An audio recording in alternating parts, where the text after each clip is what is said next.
If you use a gun in commission with a violent crime, we're not going to charge the gun enhancement. If you're part of a gang when you commit a violent crime, we're not going to charge the gang enhancement. If you're the worst of the worst and you're a 3 strikes offender, we're not charging the 3 strikes cases. Again, if you want to go ahead and enact a social experiment, consult with the very people who are going to implement that for you. He did none of that. He literally imposed these special directives that you were described from up high. Then he watched them not work. And then he has the arrogance to not pivot and not go back into to find out, okay, guys, what's not working? How can we fix this? Let's all work together to get this thing fixed. He has doubled and tripled down on his political ideology, his political agenda, when a DA should only be relying on 2 things, the facts and the law to make decisions. That's what our bread and butter is. What are the facts that we determine them to be through our investigation and working with our partners in law enforcement, getting to those facts and then looking at it and saying, okay, this is what the law is. And sometimes the law is very specific on what it is that you're supposed to do. I mean, we have a lawsuit, the Association of Deputy District Attorneys has a lawsuit pending that is now in front of the Supreme Court on the issue of being directed not to file 3 strikes cases when the statute actually says that we have to. Now, whether we enforce and do the full enforcement of the 3 strikes, that's where discretion comes in. But I don't think there's any discretion in charging it, because that lets the court know the seriousness of the person that the charges are against. The 3 strikes policy is a very good example of how George Gascon operates. So he comes in the office, as you were saying, first day, first hour, first email, or first 13 emails, and he eliminates that policy. And again, the 3 strikes policy, for people who don't know what it is, they're going after the worst of the worst offenders. It means you either committed a violent and serious offense, got convicted, got sentenced, went to jail. That didn't stop you. You did another one, another violent and serious offense, got convicted, got sentenced, went to jail. That didn't stop you. Now you've committed the 3rd one. And that's where the penalties keep ratcheting up. So Gascon says, I refuse to allow you folks to implement that law, even though that law, when it passed in 1994 and it passed by 70% of the people, says you shall file those type of charges.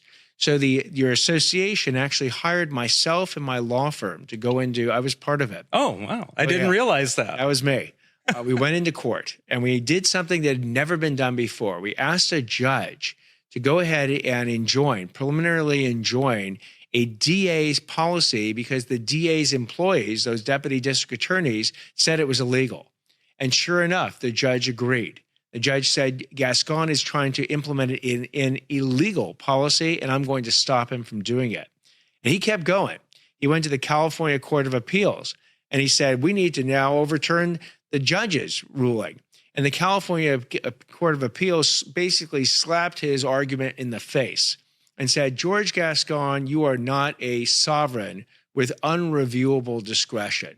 You, like others, have to follow the law. And kept his preliminary injunction to show you his arrogance. He's now, as you said, taking this to the California Supreme Court. Now, by the way, defense attorneys for 30 years have been trying to overturn the 3 strikes law.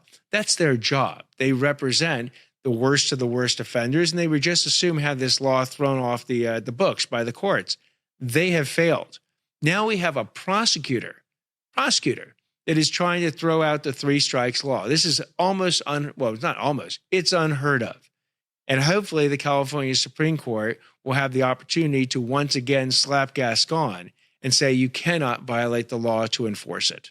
Well, if they don't get to that by the time December rolls around, I'm sure that's one of the things that you are going to reverse from these policies that George has done. That is way up on my list. That actually, if I get the chance to be the DA on that day or soon thereafter, we will send a message to the California Supreme Court that we would just assume them not to consider this case and allow the lower court decision basically throwing out Gascon's policy to remain. And it's interesting. If you do get sworn in, will I get 13 emails within the first minute of you're saying I do? The first email will be thanking you for all your great support and your great advice. You know, you've been running the asset forfeiture section, the DA's office. It's not only an incredibly important section, I believe it's an underutilized section. I think that if you go ahead, interestingly, and take people's money and their property when they commit crimes, it sends a very strong message. In fact, sometimes even a stronger message to some people than necessarily putting them through the criminal justice system or putting them even in jail. There are many opportunities out there to maximize the use of your section in connection with, again, all the other agencies that are out there trying to bring justice.